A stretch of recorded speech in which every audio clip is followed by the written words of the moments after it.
We start with the latest debate on the measures in place to slow down the spread of coronavirus. Council leaders and regional mayors in some of England's biggest cities, including Leeds, Liverpool, Newcastle and Manchester, where new cases are rising sharply, have written to ministers warning that the current set of restrictions is not working. And they are especially critical of the 10 p.m. rule for pubs, clubs and restaurants. In hospitals across England, they have recorded the biggest rise in admissions in a single day since the month of June. Well, new cases of the virus in the north of England have continued to rise despite the local lockdown restrictions that are imposed on millions of people, but cases in the south of England are relatively low in comparison. Our correspondent Dan Johnson reports now from Greater Manchester. In the student streets of Fallowfield, the mood is darkening. There's growing concern here as case numbers rise, and there's more confusion as the layers of rules are built on. Ian's lived here his whole life. It needs to either be in lockdown or not in lockdown. We're neither masked up, not masked up, one or the other, not half-baked, a bit of this, 6 of one, half a dozen of the other, and basically nothing. All local people that have lived local said, oh God, when students come back, this is what's going to happen. We've got a second influx of it. I think we should go back to being proper lockdown again. But leaders of the worst affected cities say they don't want another lockdown. Their letter makes clear they think the existing restrictions aren't working, are confusing and counterproductive, and they've called for more shared decision-making. We're facing the worst of both worlds here. The infection rate's going up, the economy of our cities tanking. So we decided to come together and just really to stress to government the message we've been putting across so many times. Work with us locally. On our floor, I think 7 or 8 people got tested, all who were positive. The University of Manchester's seen more than 1,000 cases. Adam and his flatmates have been isolating for 10 days. What on earth did they expect us to all do? Like, honestly, we're all young, we want to have fun. We've had a pretty poor 6 months. What does he expect? Yeah. We also, a lot of us didn't have a choice. So we're all kind of put in this accommodation and we were all going to get it in the end. We now need to introduce a contained approach with the universities just to manage transmission over the next 3 weeks and then take additional measures if necessary. The council's been delivering letters to residents saying that the return of university students has had an expected impact on the R number here, and there are leaflets reminding people they shouldn't be partying. But there are voices here that feel it's just too easy, too simple to blame students when there are other things going on. I feel like they have been duped and we have been duped too. We all share the laundrette, the supermarkets, public transport.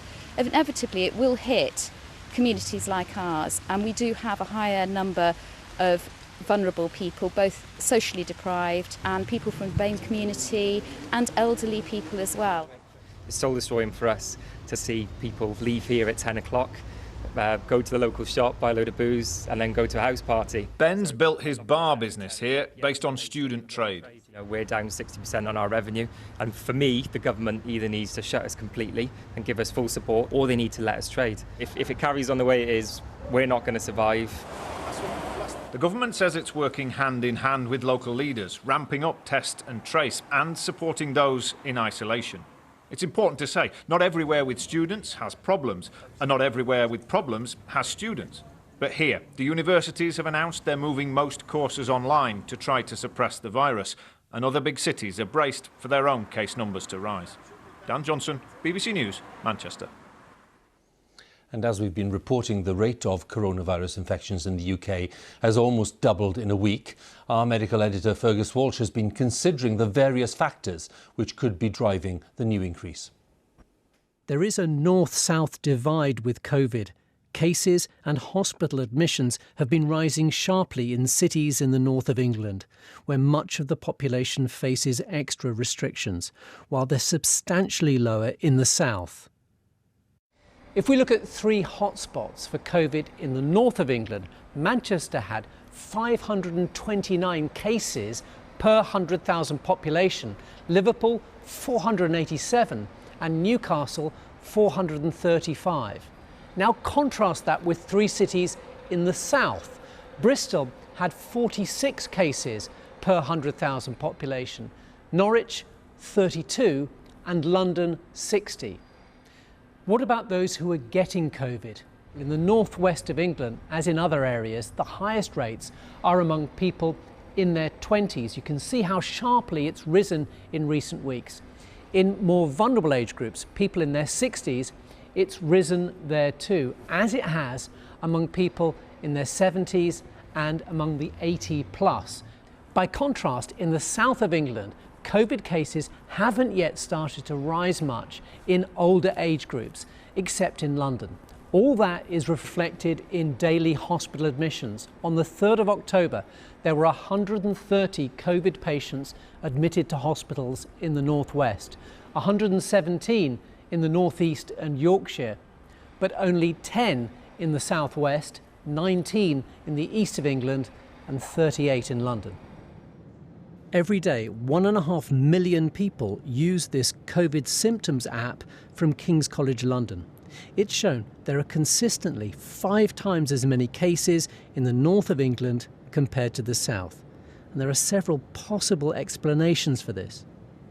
You've got the deprivation of the population, and definitely we do see twice the rates of infection in deprived areas, according to our maps. Then I think you've got people not working as much at home in the north compared to the south. Daily COVID deaths were more than 10 times higher at the peak in April. But the concern is that unless coronavirus cases are brought under control in the north, hospital admissions and eventually deaths will just keep rising. Fergus Walsh, BBC News. Time for our look at the latest official government data on coronavirus. And it shows that there were 14,542 new infections recorded in the latest 24-hour period. And that means the average number of new cases reported per day in the past week is 11,994. Hospital admissions, as I mentioned earlier, jumped significantly on Sunday. On average, 470 people were being admitted every day over the past week. That number does not include Scotland. 76 deaths were reported of people who died within 28 days of a positive COVID test. And that means on average in the past week, 53 deaths were announced every day. And that takes the total number of deaths so far across the UK to 42,445. I'd like to talk a little more about the figures on hospital admissions, and our health correspondent Sophie Hutchinson is with me. What light can you shed on that? Well, counting the number of people admitted to hospital with COVID-19 is one of the most reliable measures we have of how this pandemic is developing. Today's figures are concerning. Until now, hospital admissions had been doubling on average every 2 weeks.